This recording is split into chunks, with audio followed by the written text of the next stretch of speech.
Yesterday, I told you about how some Muslims are upset with Katy Perry's new music video, Dark Horse. That's the #1 song in the country. They accused her of blasphemy because the video shows a pendant inscribed with the word Allah that gets zapped.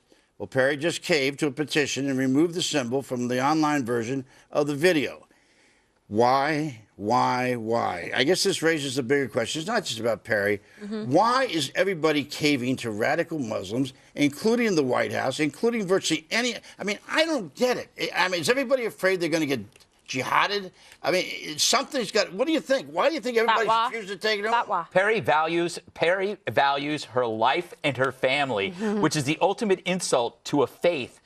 She's saying, your faith scares me to death. And it's a compliment to Christianity that no one does that because, oh, they're sane people. Well, then I should be dead by now, right? And there are, you know, was it 1.5 billion Muslims in the world, too? So maybe she also values the ability to sell those people records. And if there's a big Muslim pushback on it because of that. You think they're going to allow that record in Muslim countries? Oh, I think they would. I'm sure they do allow it, Bob. Really? They may not like it, but they certainly allow it, with the exception of maybe some, I bet if you're found with it on your iPod, you'll probably be... Yeah, and some of these songs, Bob, have 150, 200 million downloads on it. I'm sure they're coming from somewhere coming from Muslims. She's hugely popular. Okay. Al-Qaeda loves her. She's less catering to the Muslim religion than she is the Muslim dollar or whatever. Right. What do you think? You think she's caving to the dollars, or you think it's just she's afraid she's going to get ousted? I think it's not a simple answer. I think it's probably a combination of both. But I think if you had to pick one or the other, I think it's fear factor because there's repercussions.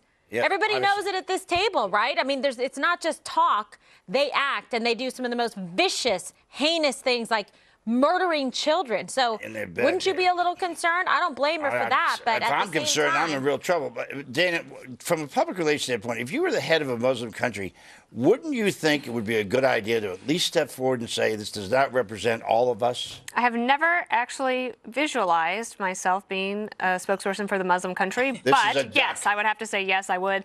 Well, I have a question about how did the Muslims even see that? Because if you ever heard if somebody wants to be offended, they'll find a way to be offended. Right. We had to like blow that up with a highlight and put a circle around it. I don't understand. Were they looking frame by frame in order to be offended? You can barely see it. I also have to wonder about the Recording Industry Artists of America.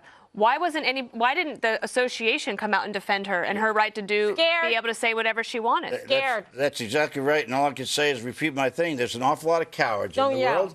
One more thing is up next, cowards.